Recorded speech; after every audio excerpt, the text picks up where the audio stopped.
साथियों, किस प्रकार के लोग दूसरे का बुरा चाहते हैं। नमस्कार साथियों, आपका फिर एक बार पुनः स्वागत है हमारे इस YouTube चैनल पर।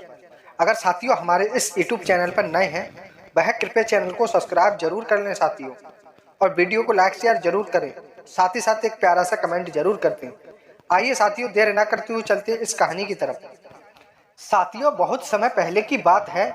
एक सेठ की दो पत्नियां थीं।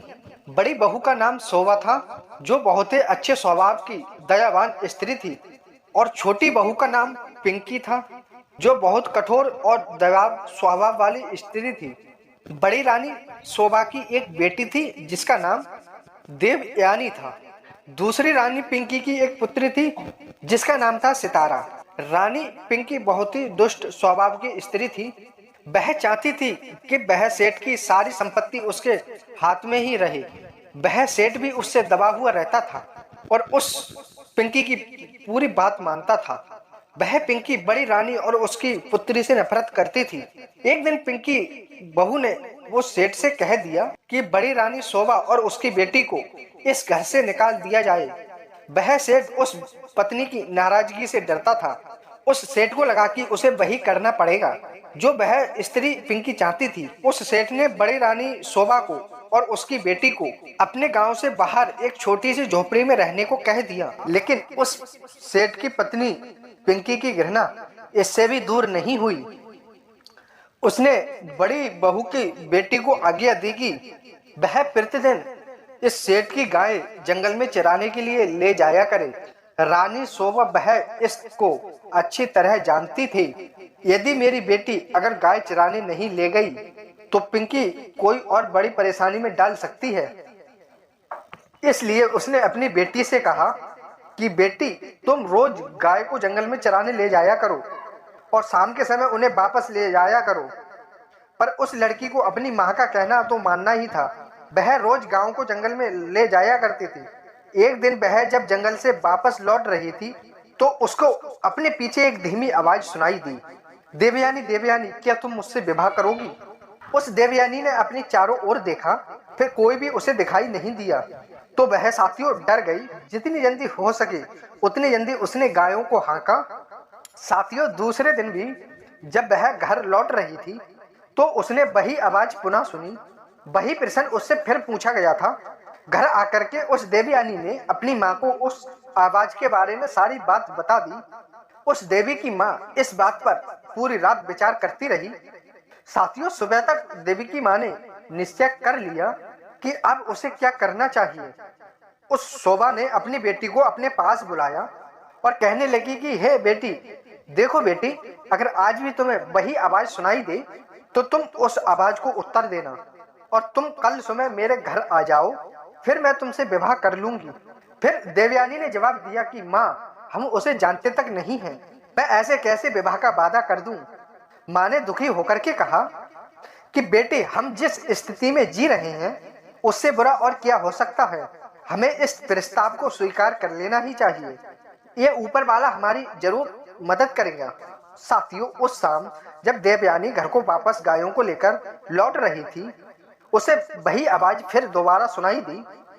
आवाज कोमल और दुख भरी थी। साथियों, देवयानी देवयानी, क्या तुम मुझसे विवाह करोगी?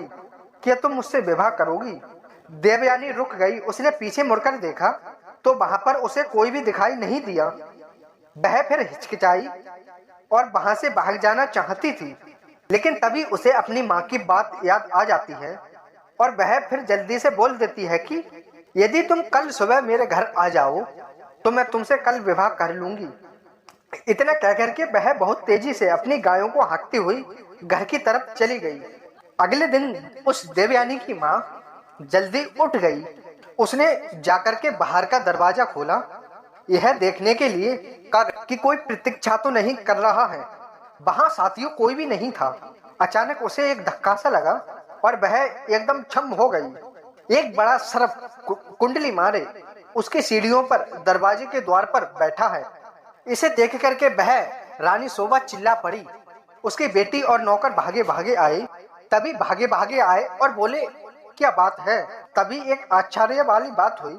मनुष्य की भाषा में वह सर्प बोला, मुझे निमंत्रित किया गया है, इसलिए मैं यहाँ आया हूँ।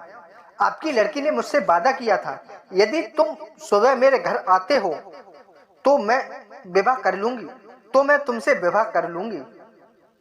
मैं इसीलिए आया हूँ। अब उस रानी की शोभा के समझ में यही नहीं आ रहा था कि वह अब क्या करे। उसे तो यही आशा थी कि किसी दिन कोई सुंदर राजकुमार उसकी लड़की से विवाह करेगा। उसने कभी ये नहीं सोचा था कि वह एक सर्प होगा। तभी एक उधर से व्यक्ति भागता हुआ उस रानी शोभा के पास पहुंचा। उसने रानी पिंकी को सारी बात वो बता दी। ये घटना सुन करके रानी पिंकी बहुत ही खुश हुई। वह अपने नौकरों के साथ रानी शोभा के घर आई और फिर बोली, अगर राजकुमारी ने किसी के साथ विवाह का वादा किया है तो उसे अपना वादा जरूर निभाना चाहिए। रानी होने के साथ साथ मेरा अन्याय न्याय करने का कर्तव्य है। इसलिए जो राजकुमारी ने वादा किया है वह अपना वादा अवश्य पूरा करे और इस सर्प के साथ में विवाह करे। फिर रानी पिंकी ने उस देवयानी का विवाह एक सर्प से कर दिया। साथियों, रानी शोभा और उसकी बेटी के लिए ये कोई चिंता का विषय नहीं था, लेकिन इतने दुर्भाग्य सहने के बाद वे दोनों किसी प्रकार की विपत्ति का सामना करने के लिए तैयार थे। विवाह के बाद उस सर्प को उसकी पत्नी के कमरे में भेज दिया गया। सारी रात उस शोभा ने भगवान से प्रार्थना करने में बिता दी और उसकी बेटी ठीक ठाक रही। सवेरे दूसरे दिन उसने अपनी बेटी का दरवाजा खटखटाया। एक सुंदर नव युवक ने दरवाजा खोला और देवयानी उसके पीछे खड़ी थी। तब नव युवक ने कहा, मैं आपको कह नहीं सकता कि मेरी जान बचाने के लिए मैं आपकी बेटी का और आपका कितना निभारी हूँ। मैं एक श्राप के कारण मैं सांप बन गया था। एक वन के देवता ने मुझे गुस्से से श्राप दे दिया था सर्प बनने का। बाद में उसे अपनी करनी पर पछतावा हुआ। तभी उन्होंने कहा, यदि कोई राजकुमारी मुझसे विवाह कर लेगी तो मैं फिर से मनुष्य बन जाऊंगा। और अब देवी ने मुझसे विवाह कर लिया है। मैं इस श्राप से मुक्त हो गया हूँ और अब मैं फिर भी दोबारा कभी भी सांप नहीं बनूंगा। फिर रानी शोभा बहुत ही प्रसन्न हुई। वह अपनी बेटी और दामाद को उस सेठ के पास मिलाने के लिए लह गई। यह साथियों बहुत ही विचित्र घटना थी। चारों लोगों के युवक उस राजकुमार से मिलने के लिए आने लगे। सभी साथियों बहुत प्रसन्न थे सिवाय रानी पिंकी के। रानी पिंकी बहुत ही गुस्सा में थी। उसने अपने आप को एक कमरे में बंद कर लिया। देवयानी का भाग्य उससे देखा नहीं जा रहा था। वह चाहती थी कि उसकी बेटी भी सितारा भी उसकी तरह एक चांद का टुकड़ा बने। यानी पिंकी को उसे एक युक्ति सूझी और उसने अपनी बेटी सितारा को अपने पास बुलाया और बोली, हे बेटी सितारा, देवयानी का विवाह तो हो गया है, इसलिए गायों को जंगल में चराने के लिए तुम ले जाया करो। सितारा चीख करके बोली, नहीं माँ, इतने नौकर हैं तो गायों को चराने के लिए मैं क्यों ले जाऊं। रानी पिंकी क्रोध करते हुए बोली, यही मेरी आज्ञा है। एक बात और भी सुनो, यदि जंगल में तुमसे कोई विवाह करने की आवाज सुनाई दे तो तुम विवाह के लिए राजी हो जाना और उनसे कहना कि अगर तुम मुझसे विवाह करना चाहते हो तो तुम सवेरे मेरे घर आ जाना।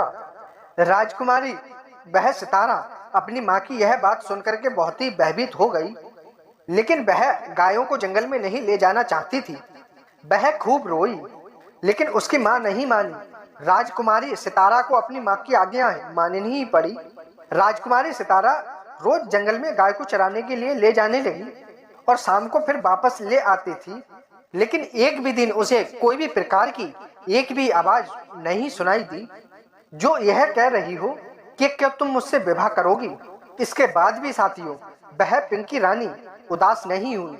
इसके बाद उसने खुद ही उस सर्प को ढूंढने का निश्चय किया। उसने अपने नौकर को एक सर्प लाने की आज्ञा दी। साथियों बहुत खोजने पर कई दिनों के बाद एक बहुत बड़ा सांप मिला। उसे पकड़ करके वह उस सेठ के घर ले आए।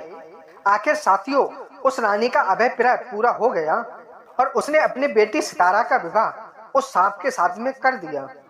विवाह के बाद सितारा को और उस सांप को एक कमरे में बंद कर दिया गया। अब वह रानी पिंकी सोचने लगी कि मेरी ही बेटी का पति अब एक राजकुमार में बदल जाएगा।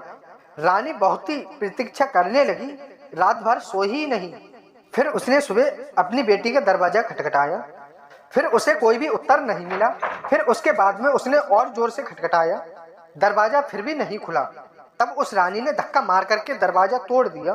तब उसने देखा कि वह बहुत तगड़ा सांप जमीन पर पड़ा है और उस सितारा का कोई भी अता पता नहीं था। वह रानी चीख पड़ी और यह सुनकर के सेठ और नौकर चाकर दौड़े दौड़े आए। उन्होंने कहा कि क्या बात है और रानी सितारा कहाँ है? फिर एक नौकर बोला, उसे तो सर्प ने काट लिया होगा। फिर उसके बाद में वह सेठ और सेठ की पत्नी बहुत जोर जोर से रोने लगी कि इस सांप ने मेरी बेटी को डस लिया। तभी वह सैनिक बोला, यदि महाराज वह रानी अभी जीवित हुई तो उसे मैं बचा लूंगा। फिर उसने अपना तंत्र मंत्र चलाया और उसने जहर सूतना शुरू किया। फिर वह सितारा अभी भी जीवित थी। उस व्यक्ति ने उसे उस सर्प के जहर से मुक्ति दिलाई। वह सितारा चीख करके अपनी मां से लिपट गई और साथियों उस सर्प की मृत्यु हो गई। साथियों ये समझ में आया, दूसरे का बुरा चाहने वाला वह व्यक्ति अपने ही मार्ग में कांटे बो लेता है। जो साथियों किसी और का बुरा चाहता है वह अपनी जीत से ज्यादा सामने वाली हार पर ध्यान देने लगता है। जहां उसका फोकस खुद पर होना चाहिए वहां उसका ध्यान दूसरों को नीचा दिखाने में रहता है। साथियों ऐसा व्यक्ति कभी भी जीवन में खुश नहीं रह सकता। साथियों किसी ने वो सच ही कहा है, जो किसी दूसरे को गड्ढा खोदता है वह उसमें खुद ही गिरता है।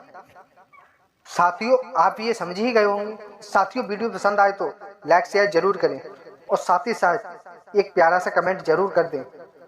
धन्यवाद साथियों, मिलते हैं एक प्यारी सी नई ज्ञानवर्धक कहानी के साथ। जय श्री कृष्ण, जय राधे। धन्यवाद साथियों, मिलते हैं एक प्यारी सी नेक्स्ट वीडियो में।